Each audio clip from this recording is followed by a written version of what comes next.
How to remove flush mount Hampton Bay ceiling fan if no visible screws or anything from canopy assembly. Hello.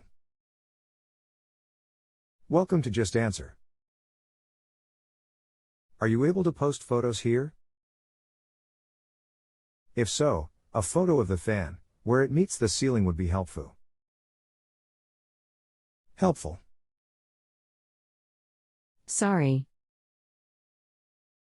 No smartphones. Okay. It's possible there is a trim ring around the canopy, right at the ceiling, which hides mounting screws. I've seen rings like this on fans, and they have to be snapped off and lowered to expose the screw heads. Thank you. I give you an excellent score.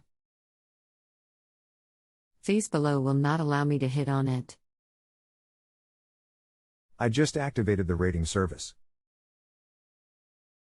Sorry about the delay on that.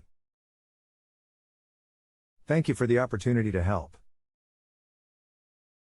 If you have a home improvement or appliance question and want to chat with an expert now, visit JustAnswer.com/YTHI.